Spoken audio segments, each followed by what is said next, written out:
오늘 이 시간 우리에게 주신 하나님의 귀한 말씀, 누가복음, 신약 성경 누가복음 24장 28절에서 35절까지 신약 성경 140면에 있는 신약 성경 누가복음 24장 28절에서 35절까지 한 목소리로 같이 봉독하겠습니다. 시작. 그들이 가는 마을에 가까이 가매 예수는 더 가려 하는 것 같이 하시니 그들이 강권하여 이르되 우리와 함께 유하사이다. 내가 저물어 가고 날이 이미 기울었나이다 하니 이에 그들과 함께 유하러 들어가시니라. 그들과 함께 음식 잡수실 때에 떡을 가지사 축사하시고 떼어 그들에게 주시니 그들의 눈이 밝아져 그인 줄 알아보더니 예수는 그들에게 보이지 아니하시는지라. 그들이 서로 말하되 길에서 우리에게 말씀하시고 우리에게 성경을 풀어주실 때에 우리 속에서 마음이 뜨겁지 아니하더냐 하고 곧 그때로 일어나 예루살렘에 돌아가 보니 11 제자 및 그들과 함께 한 자들이 모여 있어 말하기를 주께서 과연 살아나시고 시몬에게 보이셨다 하는지라.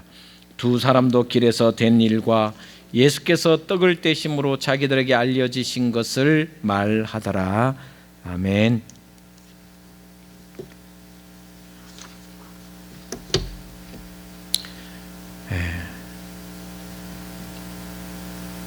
지난 주일날 예배를 드린 내내 눈물이 글썽했는데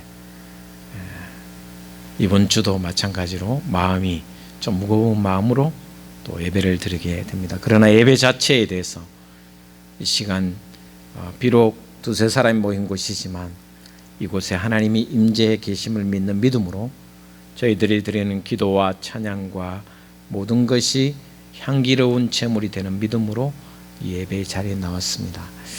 제가 보통 평소 주일은 8시에서 8시 반 되면 이제 교회 문을 열러 아침에 나오는데 9시 한 반쯤에 나오니까 참 서글프다 이런 생각도 듭니다.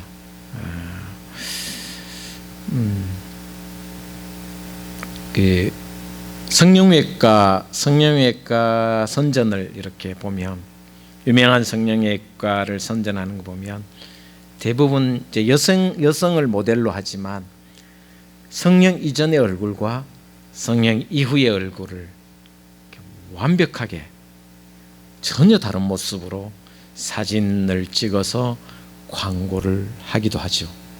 그래서 성령 이전의 모습과 성령 이후의 모습은 다른 사람처럼 느껴질 때가 많이 있습니다.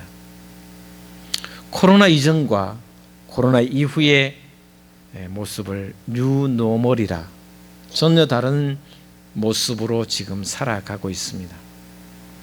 누가 예배 시간에 이렇게 마스크를 쓰고 예배를 드린다고 한 번이라도 생각해 보았겠습니까? 저 빼고는 모두가 마스크를 쓰고 찬양하고 마스크를 쓰고 있어야 된다는 것은 한 번도 살아오면서 생각해 본 적이 없습니다. 대면하여 식사하는 것도 어려워졌습니다. 그러니까 코로나 이전의 일상의 삶과 코로나 이후의 일상의 삶은 천지 차이다. 경제, 사회, 문화, 정치, 종교 모든 것을 지금 바꾸어 놓고 있다라는 생각을 합니다. 오늘 본 말씀에 엠마오로 가는 두 제자도 자세히 살펴보면 마치 성령 이전의 모습과 코로나 이전의 삶과 이 두 사람이 예수 그리스도를 만난 이전의 삶과 이후의 삶이 극명하게 달라진 것처럼 달라지는 모습을 우리는 찾아볼 수가 있습니다. 코로나 이전과 이후가 전혀 다르고 성령 이전과 성령 이후의 모습이 달라지는 것처럼 오늘 엠마오 두 제자가 예수님을 만나기 이전과 예수님을 만난 이후의 삶이 전혀 다르게 살아가는 모습을 이 말씀을 통해서 보여주고 있습니다. 엠마오는 예루살렘에서 약 13km 정도 떨어져 있는 서북 방향으로 13km 정도 떨어져 있는 아주 작은 마을입니다. 부활절 당일, 그러니까 예수님께서 새벽 미명에 부활하셨다면 그 부활하신 날 당일날 이 제자들은 이미 절망과 그리고 또 두려움과 또 이미 슬픔 속에서 이제는 다 끝났다고 하면서 낙향을 했습니다. 자신들이 살고 있던 고향 엠마오로 향하여 길을 재촉하고 있었습니다. 왜냐하면 그들이 어두웠고 슬픈 기색을 띌 수밖에 없었던 것은 아직 부활하신 주님을 만나지 못했기 때문입니다. 무엇보다 그들이 어두웠고 슬펐던 이유는 오늘 본문 말씀 앞에 보면 15절에 보면 이런 말씀이 있습니다. 15절 16절에 보면 그들이 서로 이야기하며 문의할 때 예수께서 가까이를 그들과 동행하시나 16절에 이렇게 기록하고 있습니다. 그들의 눈이 가리워져서 그인 줄 알아보지 못하거늘. 그들이 엠마오로 내려가면서 이런저런 이야기를 하고 있고 예수님도 동행하고 있었는데도 불구하고 예수님이 함께 지금 걸어가고 있는데도 불구하고 그들의 영안이 어두워져서 눈이 가리워져서 예수 그리스도인 줄 알아보지 못했다라는 것입니다.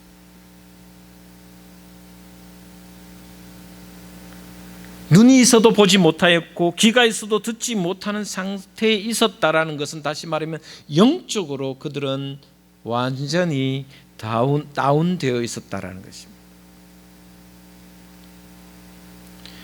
그날 아침 새벽에 이미 11절 말씀을 보면 이미 여인들로부터 예수님의 부활을 목격한 여인들로부터 부활의 소식을 들었습니다. 그러나 그들은 예수 그리스도가 부활했다라는 여인들의 말을 헛소리라고 생각했습니다. 무슨 헛소리 하냐? 이렇게 눈도 귀도 가려져 있던 이 두 사람, 엠마오로 가는 두 사람이 부활하신 주님을 뵙고 나서는 너무나도 달라진 모습을 오늘 본문 말씀에 가르쳐주고 있습니다. 31절에 이렇게 표현해주고 있습니다. 그들의 눈이 밝아져 그인 줄 알아보더니 예수는 그들에게 보이지 아니하시는지라. 눈이 어두워졌다 그랬는데 눈이 가리워졌던 사람들이 이제 눈이 밝아졌다라고 하고 있습니다. 부활하신 주님을 만나면 누구든지 부활하신 주님을 만나면 반드시 눈이 밝아진다라. 영적인 눈이 밝아지고 영적인 귀가 열려져 말씀을 온전히 들을 수 있다라고 성경은 기록하고 우리에게 가르쳐주고 있습니다. 눈이 열렸다라는 것은 단순히 눈이 떠졌다라는 것이 아니라 영안이 열렸다라는 것입니다. 귀가 열렸다라는 것은 영의 귀가 열렸다라는 것이 우리에게 가르쳐 주시는 말씀입니다. 신령한 눈과 신령한 귀가 되었다라는 것입니다. 사실 저도 목회자지만 때로는 말씀을 읽어도 그 말씀에 눈에 들어오지 않을 때가 있습니다. 저도 가끔 설교를 듣습니다. 이찬수 목사님 설교 듣고 가끔 유기성 목사님 설교도 듣고 또 대구에 있는 목회자들 가끔 이렇게 설교를 CBS를 통해서 또 아니면 극동방송을 통해서 한 번씩 들어봅니다. 그런데 귀에 들어오지 않는 설교들이 가끔 있습니다. 말씀을 읽어도 설교를 들어도 들리지 않을 때가 있고 보이지 않을 때가 있다라는 것입니다. 자, 지금 가만히 생각해 보면 이 엠마오로 가는 두 제자는 주님과 동행하고 있습니다. 주님이 함께 걸어가고 계십니다. 동행하고 계심에도 불구하고 그들의 눈이 가려져 있고 그들의 영의 귀가 열려 있지 않다라는 것입니다.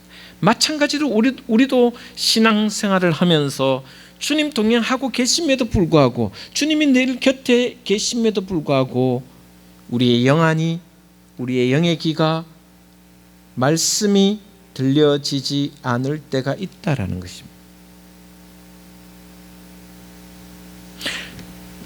주님이 많은 것을 계시하셔도, 주님이 동행하는 두 제자에게 많은 것을 가르쳤습니다.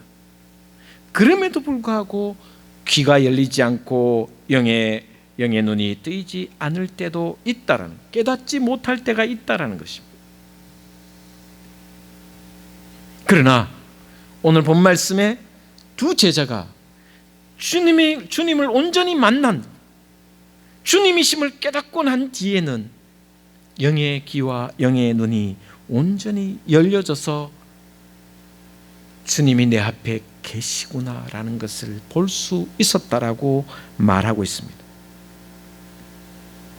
주님을 뵙고 나면, 부활하신 주님을 뵙고 나면 신령한 것을 볼 수 있다라는 것입니다. 들을 수 있다라는 것입니다. 저와 여러분이 반드시 부활하신 주님을 배워야 할, 만나야 할 이유가 여기에 있습니다. 부활하신 주님을 뵙지 않고 만나지 않고는 우리가 주님과 동행해도, 말씀을 들어도 영의 귀가, 말씀을 보아도 영의 눈이 열리지 않는다라는 것입니다. 저와 여러분은 반드시 주님을, 부활하신 주님을 만나는 체험을, 경험을 해야 합니다. 그래야 우리의 눈과 우리의 귀가 열려집니다.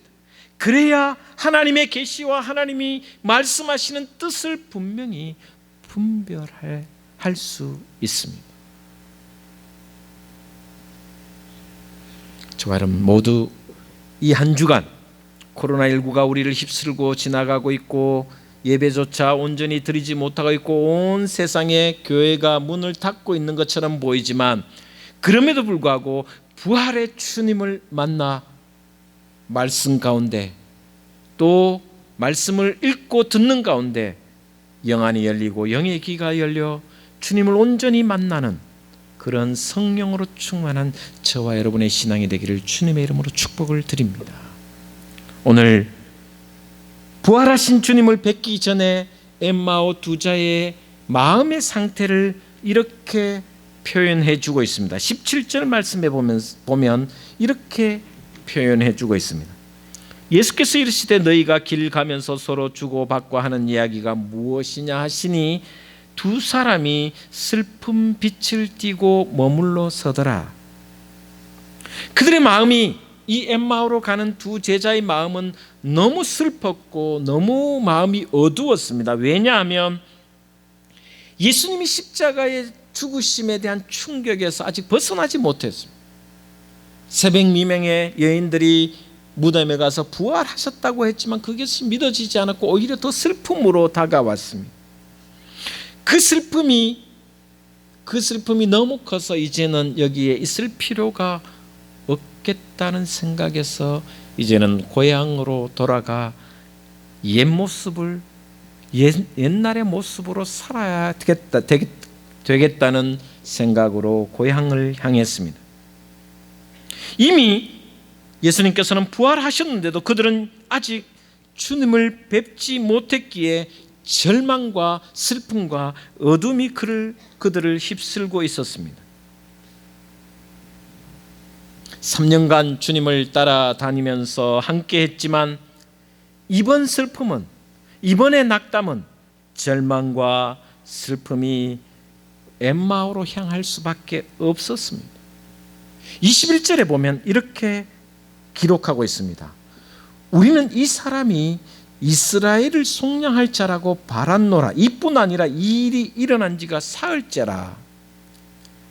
3년 동안 따라다니면서 메시아라고 생각했고 우리의 이 속박, 식민지에서부터 해방시켜 주실 분이라고 생각했으며 온전한 자유와 해방을 주실 것이라고 생각했는데 그분이 십자가에 못 박혀 죽은, 사형되었으니 이 슬픔은 이루 말할 수 없다라는 거죠. 기대가 크면 실망이 크다고, 그들의 기대가 너무 컸기 때문에 그 기대가 절망으로 이어졌을 때는 더 이상 삶에 대한 희망을 가질 수가 없었다라고 이야기합니다. 이런 큰 기대를 이스라엘을 구원할 자라고 생각했는데 허탈하게 허무하게 십자가에 죽는 모습을 보고 처참한 참담한 절망감으로 돌아섰던 것입니다. 그렇게 참담하게 돌아서던 그들에게 엠마오 도상에서 부활하신 주님을 뵙고 난 뒤에, 그리고 주님이 말씀하시는 말씀을 듣자 그들이 어떻게 변했는가를 32절에 이렇게 기록하고 있습니다. 우리 32절 같이 보겠습니다. 시작. 그들이 서로 말하되 길에서 우리에게 말씀하시고 우리에게 성경을 풀어주실 때에 우리 속에서 마음이 뜨겁지 아니하더냐 하고, 부활하신 주님을 만난 제자들 마음이 뜨거워지기 시작했다는 것입니다. 어두움과 슬픔이 그들을 사로잡고 있었는데 부활하신 주님이 말씀을 풀어주고 함께 했을 때 그들의 마음이 뜨거워지기 시작했다는 것입니다. 마음이 뜨거워진다는 것은 다시 말하면 이제는 슬픔이 조금씩 기쁨으로 변해진다는 것입니다. 지금 우리 시대에 사랑관계 속에서 마음에 감동을 주는 것이 얼마나 어려운지 잘 압니다. 왜냐하면 저와 여러분이 살아가는 시대의 문화가 너무 자극적이고 너무 충격적이어서 웬만해서는 감동을 주지 못합니다. 관계가 아무리 좋아도 감동을 주는 일이 너무너무 어려운 시대가 우리 시대입니다. 본인도 저 자신도 감동을 잘 못 받고 상대에게 감동을 주는 것도 참 어려운 시대가 우리 시대입니다. 그러나 지금도 곳곳에서 부활하신 주님이 우리의 마음을 뜨겁게 하시면 우리도 변화될 뿐만 아니라 우리 주변의 사람도 변화될 줄 저는 믿습니다. 아무리 자극적인 문화 시대에 살아가고 있고 아무리 감동을 받지 못하는 시대에 우리가 살고 있어도 부활하신 주님이 역사하시면 우리도 변하며 그 주님을 만난 그 당사자도 변화되는 것을 저는 봐왔습니다. 뜨거워지는 마음이 뜨거워지고 기뻐하고 또 그 삶이 변화되는 것을 저는 경험했고 또한 우리 주변에도 그런 사람을 저는 봐왔습니다.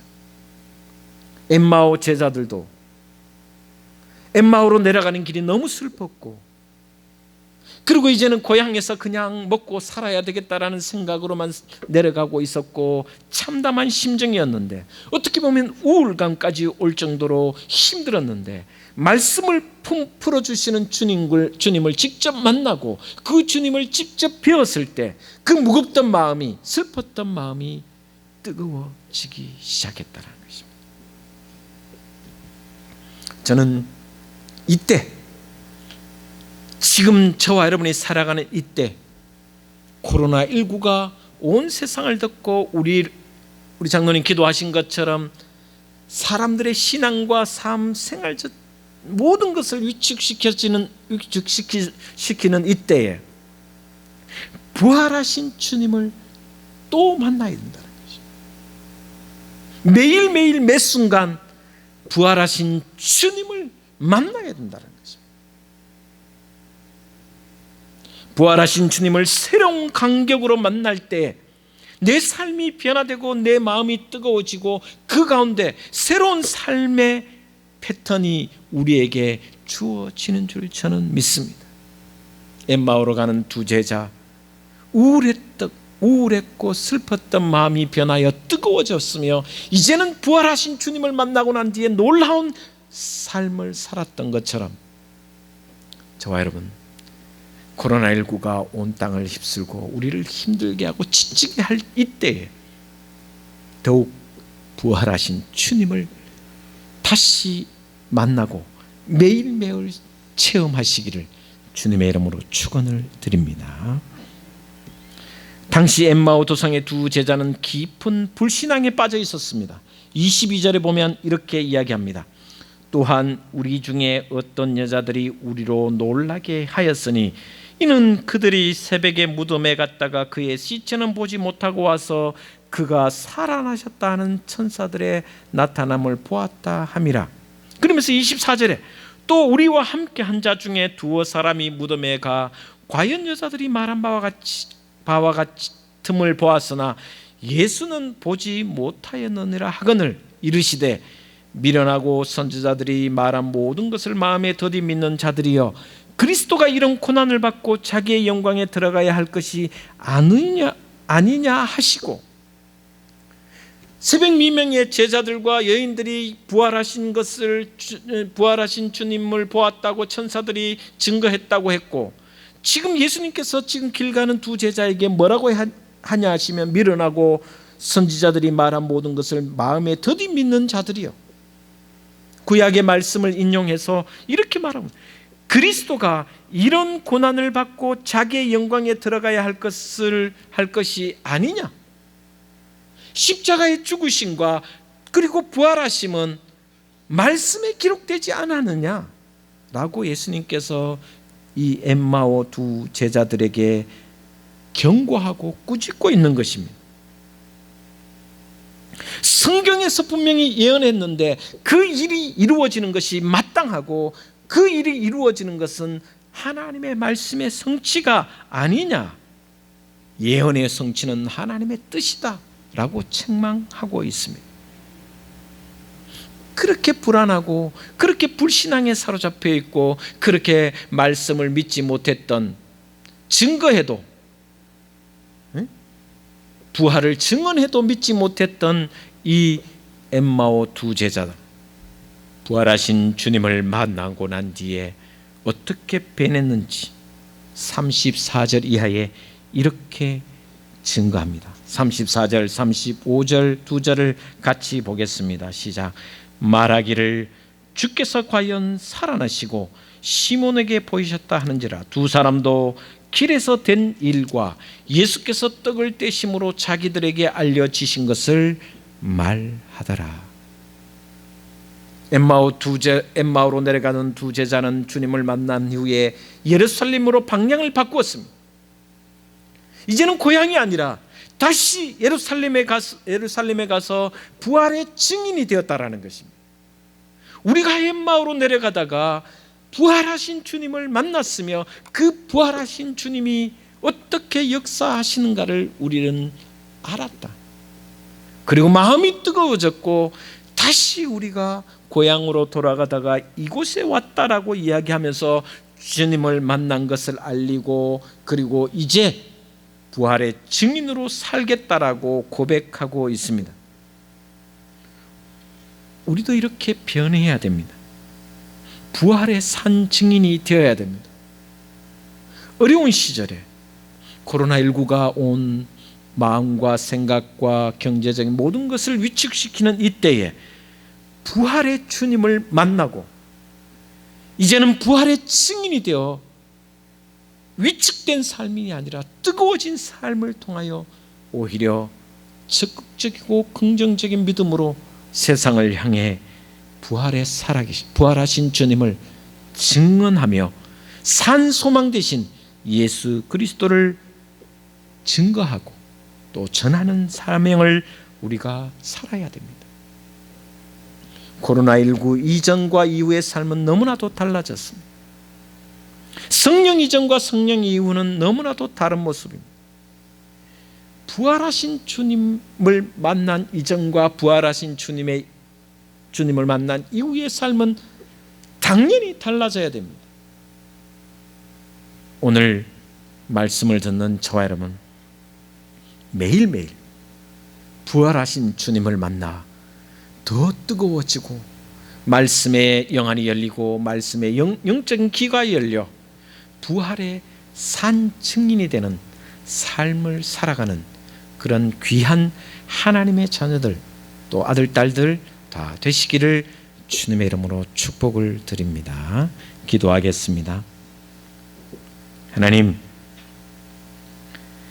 엠마오 도상에서 부활하신 주님을 뵙고 그 이전의 모습과 그 이후의 모습이 달라진 두 제자처럼 우리 등집교 모든 성도들도 부활하신 주님을 온전히 만나 이제 부활하신 주님을 만나 이전의 삶과는 전혀 다른 말씀에 뜨거워지고 부활의 증인의 삶을 살아가는 우리 모든 성도들이 되게 하여 주시옵소서.